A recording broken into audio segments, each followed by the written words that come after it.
हजारों करोड़ का माल जाता है यहाँ से विदेशों में। सोना है ये सोना। इज्जत करता है लोग आपकी, इज्जत नहीं करते हैं, डरते हैं सब। और डर की यही दिक्कत है कि कभी भी खत्म हो सकता है।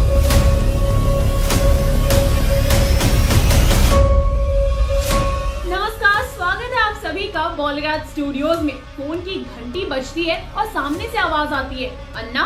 यहाँ से जवाब जाता है, किसका आदमी है? ठीक है, मेरे आने तक उसे जिंदा रखना। ये लाइन सुनने के बाद आपके भी जहन में जरूर किसी न किसी गैंगस्टर का ख्याल आया होगा, या मैं कहूँ एक असली गैंगस्टर का ख्याल। एक दौर था जब फिल्में गैंगस्टर्स के इर्द गिर्द घुमा करती थी। उसमें आपको ड्रामा और सस्पेंस तो मिलता ही था, लेकिन साथ ही साथ मिलता था ओरिजिनल एक्शन, जिसे आप महसूस कर सके। हॉलीवुड में गैंगस्टर फिल्मों का ट्रेंड काफी पुराना है, लेकिन भारत में ऐसी फिल्मों का ट्रेंड करीबन साल 1950 से शुरू हुआ था। उसके पहले फिल्मों में गैंगस्टर होता था, लेकिन फिल्म गैंगस्टर की नहीं होती थी। 1989 में रिलीज हुई फिल्म परिंदा और 1998 में रिलीज हुई फिल्म सत्या को कल्ट क्लासिक गैंगस्टर फिल्म कहा जा सकता है। लेकिन ये भी कहना गलत नहीं होगा कि इन दो फिल्मों के बाद दर्शकों को कुछ ऐसा क्लासिक नहीं देखने को मिला है। हालांकि अनुराग कश्यप ने फिल्म गैंग्स ऑफ वासेपुर से काबिले तारीफ कोशिश की, लेकिन शायद एक गैंगस्टर फिल्म बनाने से थोड़ा सा चूक गए।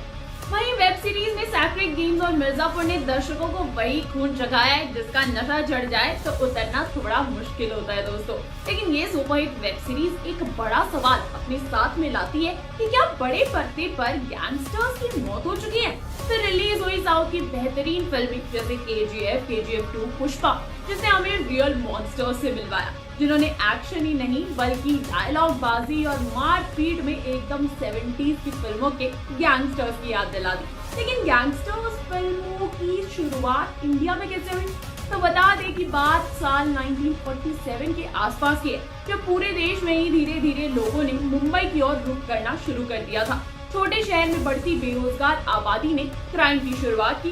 शुरुआत में ये क्राइम छोटे रूप में थे, जैसे छोटी मोटी चोरी करना, पॉकेट मारना या फिर डकैती डालना। अब देखिए ना, 1940s और 50s में बनी फिल्में भी इसी बात की गवाही देती है। उन फिल्मों की लिस्ट में किस्मत जो कि 1943 में आई थी, संग्राम 1950, पॉकेट मार 1956, हाउस नंबर 44 1955, आवारा 1951, श्री 420 1955 और बाजी 1951 शामिल है। इन सभी फिल्मों में करीबन एक ही चीज दिखाई गई थी, लेकिन वक्त करवट लेता है, शुरू होता है अवैध शराब का धंधा, वो भी आंटियों द्वारा। इस सीन को सैक्रेड गेम्स की कांताबाई की स्टोरी से भी समझा जा सकता है, जब अलग अलग अपने इलाके और राज्य के हिसाब से छोटे छोटे गैंग्स बनने लगे, जैसे इलाहाबादी गैंग, रामपुरी गैंग या फिर कनपुरिया गैंग। साल 1920 से 30 के दशक में ही हॉलीवुड ने गैंगस्टर फिल्मों पर काम करना शुरू कर दिया था।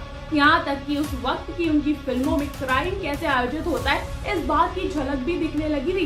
एक ही तरह का सूट, महंगी गाड़ियाँ और बंदूकें, यह हॉलीवुड गैंगस्टर फिल्मों का पैटर्न बन गया था। लेकिन बॉलीवुड ने परिंदा, सत्या और काला जैसी फिल्मों में गैंगस्टर्स को अपने ही अंदाज में दिखाया। और अगर बात साउथ की करें तो उन्हें हमेशा से हॉलीवुड फिल्मों से इंस्पायर होकर बनाया गया है, जहाँ एक्शन टॉप प्रायोरिटी होता है और विलेन को भी एज हीरो सामने रखा जाता है। जैसे साउथ ने अभी 2 फिल्में रिलीज की जिसमें विलेन को भी हीरो बनाकर सामने रखा गया। भले ही वो हीरो गैंगस्टर था और सामाजिक दृष्टि से वो गलत था, लेकिन उसे स्क्रीन पर ऐसे रखा गया ताकि लोग उसे हीरो समझे। और ये दोनों ही फिल्में KGF फ्रेंचाइज और पुष्पा थी, जिनमें इन रोल्स के लिए ऐसे हीरो को चुना गया जो लोगों को पहले से ही काफी पसंद थे और लोग उन्हें हीरो के अलावा और किसी रूप में देख ही नहीं सकते।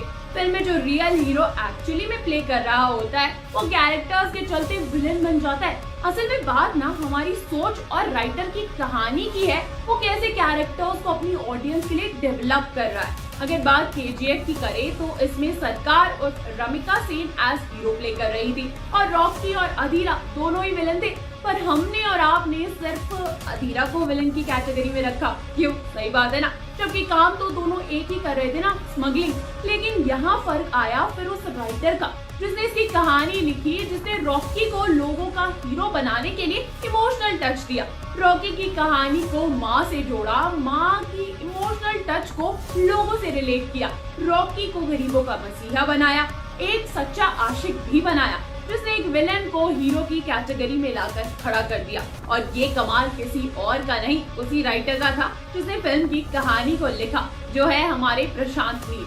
तो फिल्म की कहानी और हीरो विलन ना सिर्फ एक राइटर ही क्रिएट कर सकता है। अगर राइटर हीरो में अच्छी क्वालिटीज इंक्लूड नहीं करता तो हो सकता है हमें रॉकी द मॉन्स्टर नहीं मिलता। KGF 3 की कहानी भी ऐसी ही इमोशनल टच पर लिखी जाएगी जो लोगों से कनेक्ट कर पाए। आपको क्या लगता है, क्या प्रशांत नील कहानी को एक अच्छा मोड़ दे पाएंगे?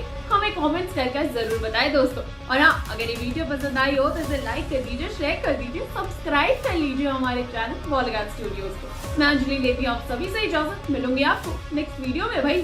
नमस्कार।